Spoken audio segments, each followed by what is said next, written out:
Students, स्वागत है आपका अपने चैनल कॉमर्स गुरुजी पर। और आज की वीडियो में हम करने वाले हैं जो आपका इंडियन इकोनॉमिक डेवलपमेंट का चैप्टर सेकंड है, 5 इयर्स प्लान इन इंडिया या इकोनॉमिक प्लानिंग, इसको हम पढ़ने वाले हैं। और वीडियो को हम वन शॉट में कवर करेंगे क्योंकि अब आपका इकोनॉमिक्स का एग्जाम है 17 तारीख को, तो सारे के सारे वन शॉट आपको फॉलो करना है जैसे मैंने बताया है। प्लस मैंने एक सीरीज स्टार्ट करी है उम्मीद बैच, जो कल से स्टार्ट हो रही है। इसमें मैं आपको मोस्ट इंपोर्टेंट क्वेश्चंस करवाने वाला हूं, सॉल्व करवाने वाला हूं लाइव आपको वहां पर। प्लस आपको मैं सैंपल पेपर भी सॉल्व करवाऊंगा उसमें, यानी कि जो बच्चों को लग रहा है कि सर हम पास कैसे हो, पास होने में दिक्कत है, मालूम नहीं है क्या पढ़ना है, उनके लिए स्पेशल है।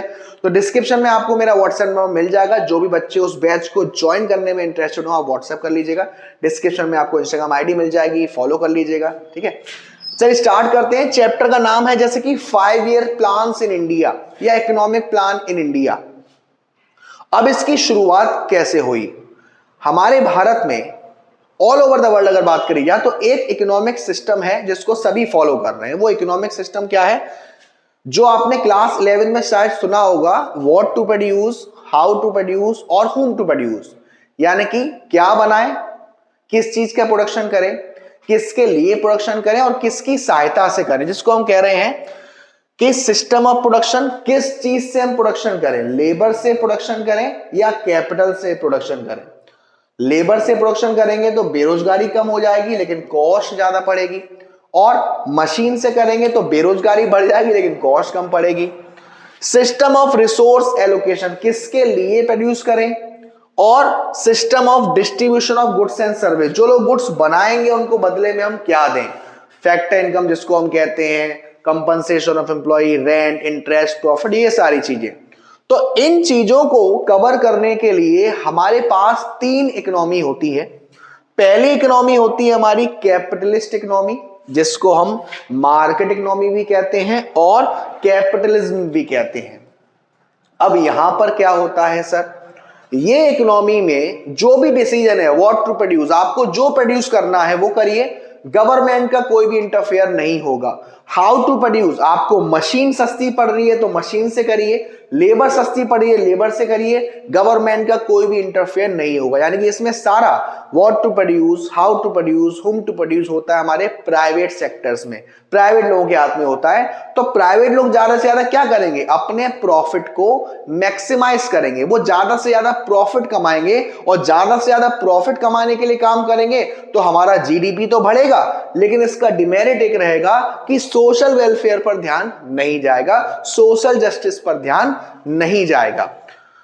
अब बात करी जाए हमारे सोशलिस्ट इकोनॉमी की। सोशलिस्ट इकोनॉमी में ये जो सिस्टम ऑफ प्रोडक्शन है, सिस्टम ऑफ रिसोर्स एलोकेशन है, सिस्टम ऑफ डिस्ट्रीब्यूशन है, ये सारा का सारा डिसीजन होता है गवर्नमेंट के हाथ में। गवर्नमेंट डिसाइड करती है what to produce, how to produce और whom टू प्रोड्यूस। और जब भी गवर्नमेंट डिसाइड करेगी तो गवर्नमेंट ज्यादा से ज्यादा सोशल वेलफेयर पर ध्यान देगी, ना कि प्रॉफिट मैक्सिमाइजेशन पर। और थर्ड है हमारा मिक्स्ड इकोनॉमी, जहां पर प्राइवेट सेक्टर और पब्लिक सेक्टर दोनों मिलकर काम करते हैं ताकि ज्यादा से ज्यादा प्रॉफिट भी हो और सोशल वेलफेयर भी हो। हमारे भारत में जो इकोनॉमी यूज करी जाती है उसको हम कहते हैं मिक्स्ड इकोनॉमी। इंडिया में ये इकोनॉमी यूज करी जाती है जिसको हम सेमी फ्यूडल इकोनॉमी भी कहते हैं। अब इकोनॉमी के बाद जब हम आजाद हुए थे 1947 में, उसके बाद आपको मालूम था कि हमारे जो एग्रीकल्चर सेक्टर है, इंडस्ट्री सेक्टर है, फॉरेन सेक्टर है, ये सब बर्बाद कर दिया ब्रिटिशर्स ने। तो इनको ठीक करने के लिए जो भी रिसोर्सेस था हमारे भारत में, उन्होंने डिसाइड किया कि यार जो हमारे भारत का रिसोर्सेज है उसे हमें ऐसे इस्तेमाल करना है कि अच्छे से इस्तेमाल करके हम उसे सोशल वेलफेयर में लगा पाए, जिसको हम कह रहे थे इकोनॉमिक प्लानिंग। इस इकोनॉमिक प्लानिंग को करने के लिए एक प्लानिंग कमीशन ऑफ इंडिया बनाया गया 1950 में, 1950 में, जो कि उसके जो आर्किटेक्चर थे वो थे हमारे professor PC Mahalanobis. PC stands for Prasanta Chandra. तो जिन्होंने उस प्लानिंग कमीशन ऑफ इंडिया का स्ट्रक्चर तैयार किया था उनका नाम था प्रोफेसर पीसी महालाल नोबिस, और उस समय जो चेयरपर्सन थे वो हमारे पंडित जी जवाहरलाल नेहरू जी थे। तो ये आपको याद रखना है, प्लानिंग कमीशन ऑफ इंडिया हमारा 1950 में आया था, फर्स्ट 5 ईयर प्लान आया था हमारा 1951 में और लास्ट आया था 2012 में। प्लानिंग कमीशन ऑफ इंडिया जनवरी 2015 में खत्म करके नीति आयोग के नाम से जाना जाने लगा। आपने सुना भी होगा नीति आयोग, बीच में जब लॉकडाउन था, कोविड आया था, उस समय इसकी बहुत बात चलती थी नीति आयोग की। तो ये जो कॉमन गोल से 5 ईयर प्लान कह सकते हो, ऑब्जेक्टिव कह सकते हो, उनके ऑब्जेक्ट क्या है? सबसे पहला है जीडीपी ग्रोथ। जब भी गवर्नमेंट अपने 5 ईयर प्लान्स के साथ आती है, उसका पहला मोटिव होता है कि हमें जीडीपी ग्रोथ करनी है। हमारे देश की जो ग्रॉस डोमेस्टिक प्रोडक्ट है उसको इंक्रीज करना है। कैसे इंक्रीज कर सकते हैं गवर्नमेंट के हिसाब से? अगर हम ज्यादा से ज्यादा जो रिसोर्सेज हैं हम बाहर से ना मंगवा के अपने भारत में ही प्रोडक्शन करें, हमें बाहर से गुड्स लेने की जरूरत ना पड़े, और दूसरा ज्यादा से ज्यादा तकनीक का इस्तेमाल करें।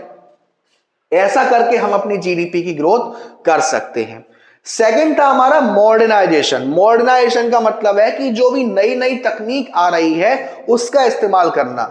जो भी बाहर के देशों में नई तकनीक आती है, न्यू टेक्नोलॉजी आती है किसी भी चीज को इस्तेमाल करने के लिए, उसको अपने भारत में भी लाना, ये हमारा ऑब्जेक्टिव रहता है। इसको हम कहते हैं मॉडर्नाइजेशन।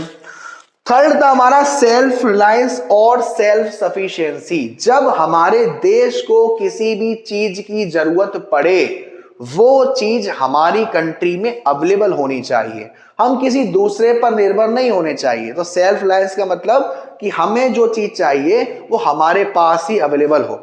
और हमारा डी होता है इक्विटेबल डिस्ट्रीब्यूशन। इक्विटेबल डिस्ट्रीब्यूशन का मतलब है कि समानता पर बढ़ाव होना चाहिए। जो भी इंक्रीजमेंट हो रहा है, जो भी सोशल वेलफेयर हो रहा है, सोसाइटी के जो भी लोग हैं, ज्यादा से ज्यादा लोगों को उसका वेलफेयर मिलना चाहिए। फॉर एन एग्जाम्पल, जैसे कि आपने देखा होगा मोस्टली जगह पे जो सैलरी बढ़ती है, जो प्रमोशंस होता है, वो इन टर्म्स ऑफ परसेंटेज होता है, ताकि किसी भी के साथ भेदभाव ना हो। जैसे किसी की एक सैलरी 50,000 है और किसी की सैलरी 5,000 है, अगर दोनों का अगर प्रमोशन 10% के हिसाब से हो रहा है तो ये एक तरीके से इक्विटेबल डिस्ट्रीब्यूशन का हिस्सा है। अब आपको एक चीज याद रखनी है, इसके बाद जो चैप्टर में आपको दे रखा है good effect of 5 years plan या बैड इफेक्ट, वो आपको नहीं पढ़ना है। उसमें सिर्फ आपको देखना है कि भाई हमारा जीडीपी बढ़ गया, हमारी नेशनल इनकम बढ़ गई, लेकिन दिक्कत क्या रही? पॉवर्टी हुई, पॉपुलेशन हुई। ये आपको नहीं पढ़ना है, बस थोड़ा सा आपको गाइड लेना, पूछा नहीं जाएगा। तो ये है आपका जो सेकंड चैप्टर। ओवरऑल छोटा सा ही चैप्टर है, शुरू होने से पहले ही आपका खत्म हो गया। तो वीडियो पसंद आई हो तो वीडियो को लाइक जरूर करेगा, शेयर जरूर करेगा। अब तक चैनल को सब्सक्राइब नहीं किया है तो सब्सक्राइब कर दीजिएगा। Thank you so much.